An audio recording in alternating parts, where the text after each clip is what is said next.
Assalamualaikum warahmatullahi wabarakatuh.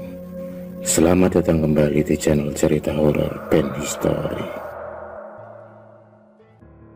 Misteri rumah sebelah. Namaku Ratna. Aku baru pindah dari Bandung ke Jakarta. Kami pindah karena ayah dipindahkan tugas dinasnya ke Jakarta.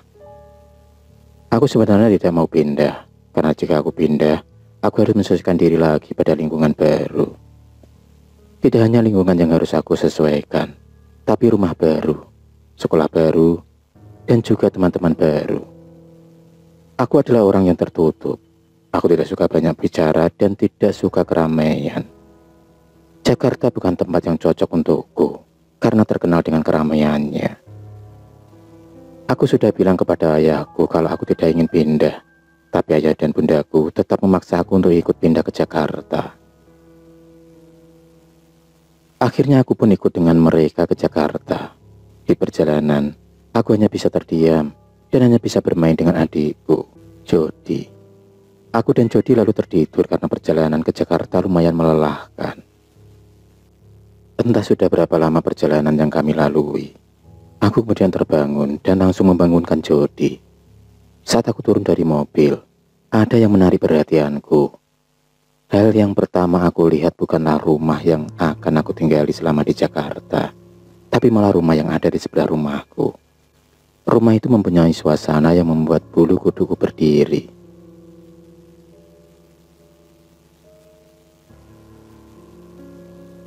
Aku pun bertanya kepada bundaku, apakah rumah itu kosong? Tanyaku kepada bundaku sambil menarik bajunya. Bundaku hanya menjawab tidak tahu. Aku kemudian meninggalkan perhatianku pada rumah itu dan masuk ke dalam rumah baruku. Menurutku, rumah ini sangat berbeda dengan rumah yang dulu aku tinggal di Bandung. Rumah baruku ini lumayan besar dan sangat modern. Aku pikir rumahku yang di Jakarta akan lebih kecil dari yang di Bandung. Namun ternyata tidak. Setelah seharian berbenah rumah, akhirnya aku bisa istirahat juga dan membawa makanan kecil ke ruang tengah untuk menemaniku menonton TV. Di ruang TV sudah ada keluarga kecilku yang menunggu makanan yang aku bawa. Sambil menonton TV, kami kemudian mengobrol tentang apa yang akan kami lakukan besok saat hari pertama memulai kehidupan baru di Jakarta.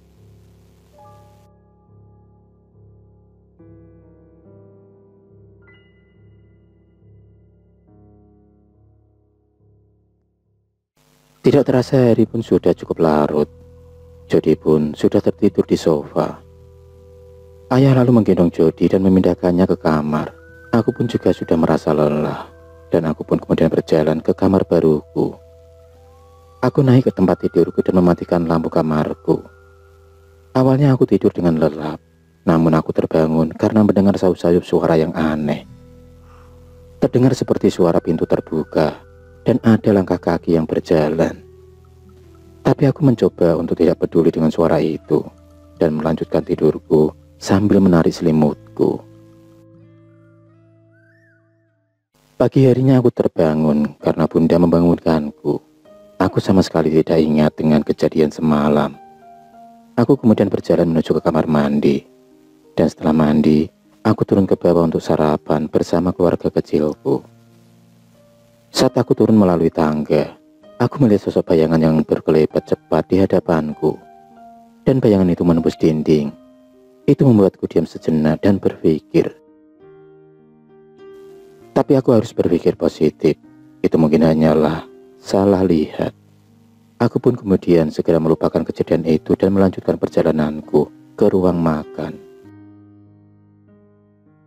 Ayahku sedang sibuk mencarikan sekolah untukku dan Jody. Sedangkan bundaku pergi ke supermarket untuk membeli kebutuhan sehari-hari. Tinggal aku dan Jody di rumah berdua. Seketika suasana rumah berubah menjadi tidak nyaman. Aku kemudian mengajak Jody untuk bermain keluar rumah. Tapi itu malah membuatku lebih tidak nyaman lagi. Jody pun asik bermain sendirian. Dia bermain lari-larian di sekitar pohon mangga yang ditanam di depan rumah. Tiba-tiba aku mulai teringat dengan rumah sebelah. Aku pun kemudian mulai berjalan ke tembok yang membatasi antara rumahku dan rumah tersebut. Aku kemudian mulai mengintip ke rumah tersebut. Aku melihat rumah itu tidak terurus dan sudah banyak rumput liar yang tumbuh di halaman yang cukup luas. Pandanganku pun beralih ke balkon kamar di ujung atas. Awalnya aku hanya melihat gorden kamar yang bergerak seperti tertiup angin. Namun, aneh, kok ada angin di dalam kamar ya? Pikirku di dalam hati.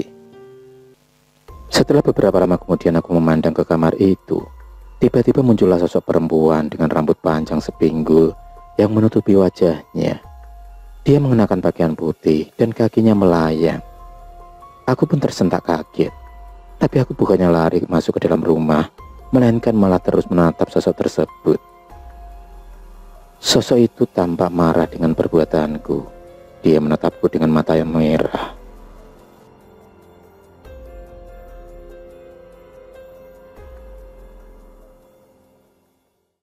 Dan tiba-tiba dia melompat. Dia melompat dari balkon lantai 2 ke halaman rumahnya. Dia mendarat tepat tanpa luka sedikit pun. Dia lalu berjalan mendekatiku sambil tertawa menyeringai. Aku pun mulai berpikir, perempuan itu bukanlah manusia, melainkan hantu. Aku kemudian terdiam membeku di tempatku. Pikiranku kosong. Namun saat itu tiba-tiba Jody menyadarkanku. Entah bagaimana aku bisa tertidur di halaman rumah itu. Sepanjang malam, aku terus memikirkan kejadian itu. Tiba-tiba Jody membangunkan tidurku. Kata Jody sambil membangunkanku yang tertidur di halaman rumah sebelah. Entah bagaimana aku bisa tertidur di halaman rumah itu. Sepanjang malam aku terus memikirkan kejadian itu. Kejadian saat aku melihat sosok perempuan dan tertidur di halaman rumah sebelah. Hingga tak sadar, waktu sudah larut. Mataku sudah mulai lelah. Dan lama-lama akhirnya aku pun terlelap di tempat tidurku. Aku melihat sosok perempuan itu kembali hadir di dalam mimpiku. Sosok itu muncul dengan posisi yang sama seperti aku melihatnya di balkon rumah sebelah. Wajahnya yang sama, wajah yang marah. Tidak hanya sekali, bahkan hampir tiap malam dia selalu hadir dalam mimpiku. Kehadirannya selalu tampak dengan raut muka yang sangat marah. Hal ini mulai menggangguku dan mulai membuatku takut. Aku pun memberanikan diri untuk kembali melihat rumah sebelah. Sekarang aku mulai mengintip melalui halaman belakang rumahku. Dari sana, aku bisa melihat keadaan halaman belakang rumah sebelah itu. Namun saat aku mengintip, ternyata pandanganku terhalang oleh tumpukan kayu serta tanaman jalar liar yang banyak tumbuh di sekitar kayu-kayu itu. Aku hanya bisa melihat sedikit ke dalam rumah tersebut. Ternyata di rumah tersebut terdapat kolam renang yang sudah tak terawat. Yang ada hanya sedikit air yang keruh dan bercampur lumut serta kotoran lainnya. Saat aku sedang asik mengamati lingkungan di sekitar kolam renang itu, aku dikejutkan dengan sosok perempuan yang tiba-tiba muncul dari dalam kolam renang tersebut. Sosok perempuan tersebut membuatku menjerit ketakutan. Karena keadaannya yang sudah tidak layak. Mukanya hancur setengah, tangannya penuh luka seperti terbakar. Rambutnya panjang dan kusut tak beraturan.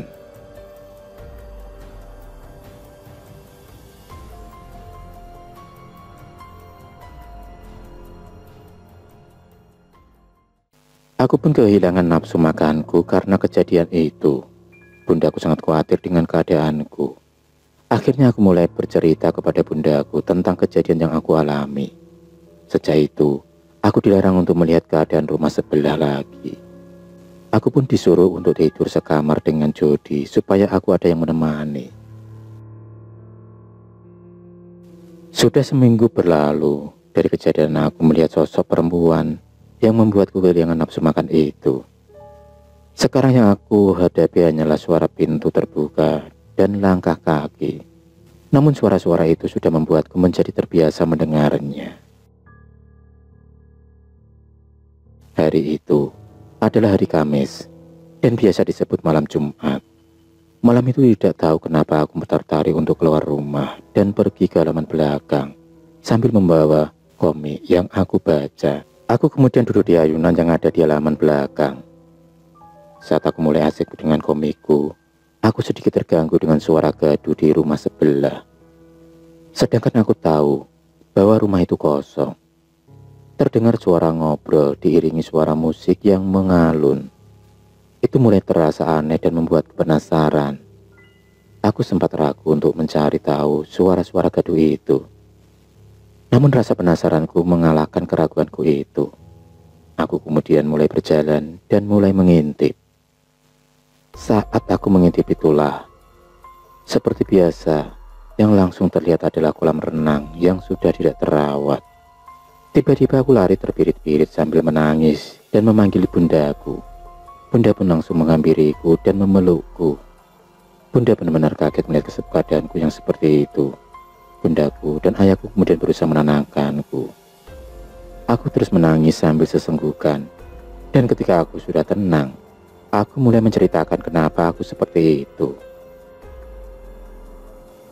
Aku pun kemudian menceritakan semuanya kepada bundaku dan ayahku, apa yang aku lihat di rumah tersebut. Bundaku dan ayah terkejut mendengar ceritaku, dan akhirnya aku dibawa ke pesantren yang mungkin bisa membantuku. Sesampainya di sana, kami mulai bingung. Aku yang sakit, tapi kenapa adikku Jody yang diperiksa? Dan kata Pak Kiai, ternyata selama ini Jody bermain dengan sosok anak kecil yang menghuni pohon mangga di depan rumah.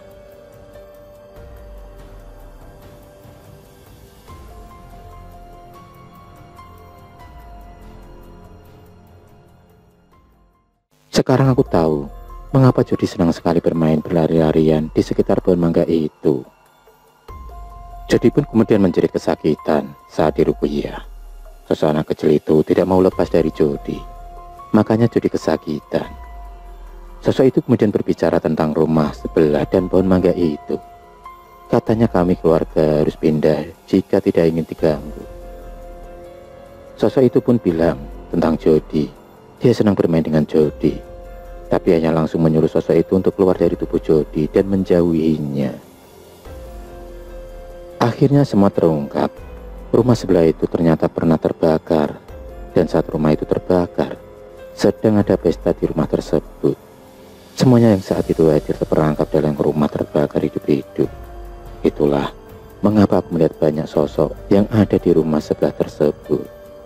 Kami sekeluarga akhirnya memutuskan untuk pindah dan meninggalkan rumah yang baru kami tinggali selama 3 bulan di Jakarta itu. Jody kadang masih suka mencari-cari teman gaibnya itu. Saat meninggalkan rumah kami itu, dalam hati, aku berdoa untuk arwah-arwah yang terjebak di rumah kosong sebelah. Aku pun pergi dan mulai hidupku yang baru dengan keluargaku. Itulah pengalamanku yang mistis dan mengerikan tentang rumah sebelahku. Akhirul kalam. Wassalamualaikum warahmatullahi wabarakatuh.